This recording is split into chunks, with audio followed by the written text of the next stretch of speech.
The question is that this bill is being now read a second time, and I call the honourable member for Kooyong. Thank you, Mr Acting Deputy Speaker. I rise to speak on Appropriations Bills number 1 and 2. These standard supply bills will see money allocated from the Consolidated Revenue Fund to the services and programs of government. Appropriation Bill number 1 covers $78.1 billion. Appropriation Bill number 2 covers $4.77 billion. And there's also the Parliamentary Departments Bill, which will seek to appropriate $184.7 million. Mr Deputy Speaker, this is an opportunity for me to critique the government's failed economic management, to look at its rising debt and its deficit and the burden that it is creating for future generations. Let's remember when Kevin Rudd became the Prime Minister in 2007, he promised the Australian people he would be an economic conservative, that he would continue the proud tradition that existed under the government of John Howard and Peter Costello, which saw 10 budget surpluses, saw more than 2 million new jobs be created, saw inflation and unemployment at 3 decades lows, that saw a 22% increase in real wages, that saw a AAA credit rating, and saw that all government debt, $96 billion of government debt that we inherited, paid back. And in its place, $70 billion was left in the bank, including a $20 billion surplus. But the Australian people should have known, because the last time the Labor Party delivered a surplus was way back in 1989. And since the time of the Rudd and Gillard governments, we have seen the 5 biggest budget deficits in the history of the Commonwealth. This is despite this government's, the Prime Minister, the Finance Minister, the Treasurer, promising over 500 times that we would see a surplus this coming year. Instead, we have a $19.4 billion deficit, with an $18 billion deficit the year after. This country is soon to break through the $300 billion debt ceiling for the very first time.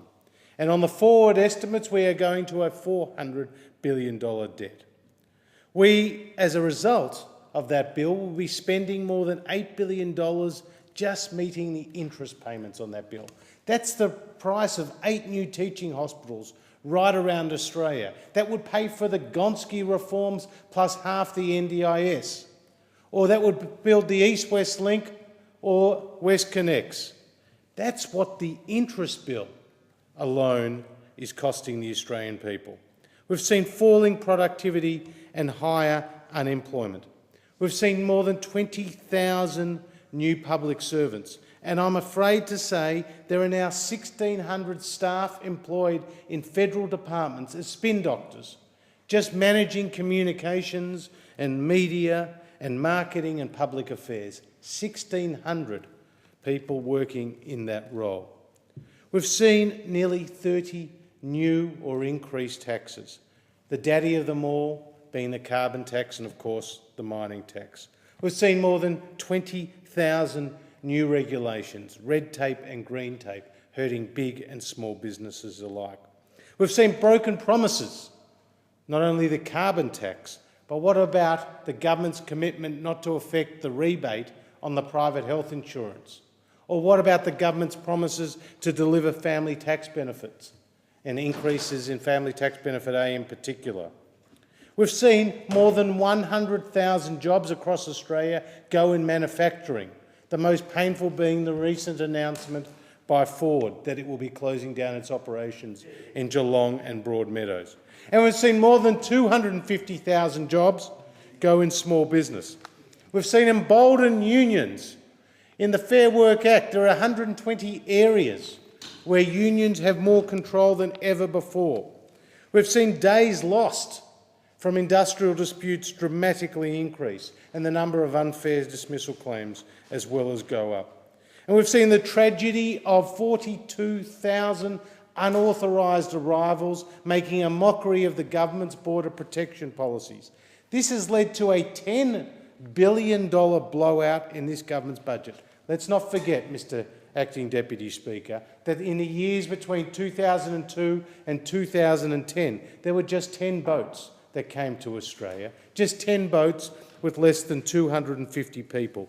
And since this government has unwound the successful policies of the Howard era, more than 42,000 unauthorised arrivals have come. Now, the Australian people could never have imagined that it would be this bad. Indeed, even Gough Whitlam, a hero for those on the other side, produced a budget surplus. This government will never do that. You simply cannot take this government at face value with anything it says. Not only did it promise recently that we would have a budget surplus that hasn't eventuated, but now it's promising that we'll have a budget surplus in 2016. This is after the Treasurer said in 2008 that the deficit was just temporary. As Joe Hockey has said, by that standard, World War II was temporary. 6 years of temporary deficit?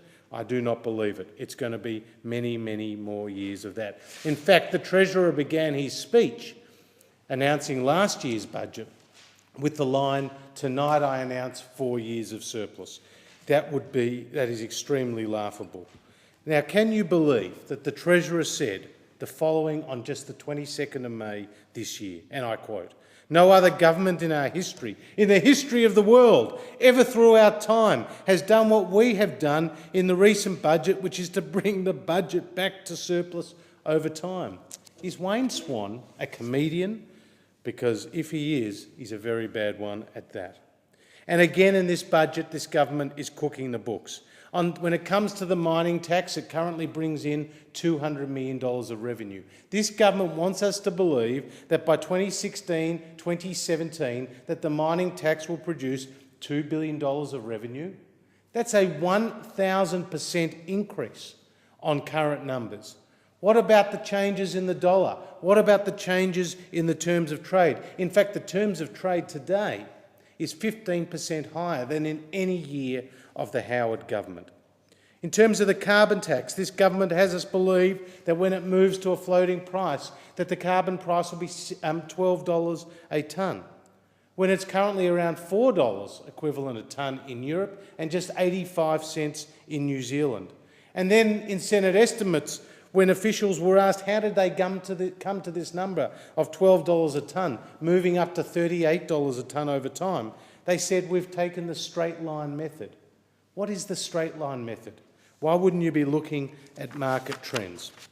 Look, the point here, Mr Deputy Speaker, is that this government doesn't have a revenue problem.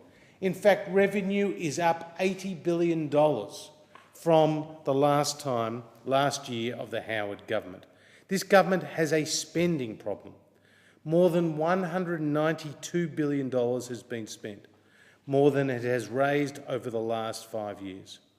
Expenditure as a percentage of GDP is higher every year under Labor than under the last 2 years of the Howard government. In fact, spending today is $120 billion higher than in the last year of the Howard government. Again, it was laughable to see the Treasurer of Australia on the 21st of April say that they had a revenue black hole, that revenue was down by $7.5 billion. Because you know what? The Prime Minister came out a week later and said, "No, what? Revenue is down $12 billion. And then you had the Finance Minister come out a week later and say revenue is down $17 billion. This wasn't revenue, this was your forecasts. And revenue is not your problem. It's $80 billion higher than the last year of the Howard government. Now, Mr Deputy Speaker, we know that this government is creating a high-cost, low-productivity environment. We've just had the head of Ford say if he was to produce a car in Europe, that highly regulated environment of Europe, it would cost twice as much as to produce in Australia. If he was to produce a car... I thank the honourable member. A division has been called for in the House. The proceedings are suspended to enable honourable members to attend the division. The proceedings will resume when the Chair of the Federation Chamber is resumed at the conclusion of the division or subsequent division. I call the honourable member for Kooyong in continuation. Thank you, Mr Deputy Speaker. As I was saying, this government has created a low productivity, high cost environment. And we've seen with the closure of Ford and the statements by the head of Ford about the cost in Australia of manufacturing a motor vehicle compared to doing making a comparative vehicle in Asia or in Europe, which are both much more cost-effective than Australia. We've also had the announcement by BHP that they would not proceed with the $30 billion development at Olympic Dam, and also the Port Hedland extension, which did not proceed. These are just some of more than $100 billion of national projects which have been either cancelled or postponed because of the high-cost environment. It's no wonder when the unions have taken control of the workplaces around Australia that costs have gone up. In fact, this government has abandoned and abolished the Australian Building and Construction Commission, which came out of the Coal Royal Commission and was designed to deal with lawlessness in the building and construction sector. I know in my own state of Victoria, where nearly 10% of people are employed in this sector, that the abolishment of the ABCC has had a dramatic impact. And we've seen some of the standoffs with unions with the Grocon Myer Emporium and also at other places around the state. Jack Nasser, the head of BHP, said that in the Queensland coal business alone, that in 2011-12 there were more than 3,000 examples of industrial disputation. And in terms of days lost to industrial disputes in 2012, there were 301,800 days lost. This compares to just 49,700 in the last year of the Howard government. Mr Deputy Speaker, because of this government's woeful economic performance, there is little money for the things that are really important to our community. For example, universities. This government has ripped billions of dollars out of universities, devastating what should be an important sector in lifting our productivity, as well as being an export earner for attracting the best students to our country. Fred Hilmer, the Vice-Chancellor of the University of New South Wales, said, quote, "With these cuts coming, we'll have to slow down hiring and slow down our investment in technology. How you reconcile that with the Asian century ambition is just a joke." And what Fred Hilmer, a non-partisan figure, is saying is that the government's words about the Asian century were purely that, just words, not backed up by deeds. In terms of infrastructure, important projects like the East-West Link in my state of Victoria, which has received a $1.5 billion funding commitment from the Coalition, does not receive anything from the government. Public hospitals have seen money taken away retrospectively by this government, which has led to bed closures and the cancellation of elective surgery. Cuts to private health insurance will drive up the costs for all people with private health insurance, including 5 million Australians who have a household income under $50,000. And that's their annual household income, but they've taken the decision to take out private health insurance. Non-government schools have also seen their funding cut. We've seen cuts to superannuation. We've seen $375 million ripped out of the aid budget in order to fund border protection. And of great concern to me, we've seen cuts to national security. AFP have seen $200 million taken away in the last 2 years. The Australian Crime Commission have seen more than up to 200 staff lose their jobs.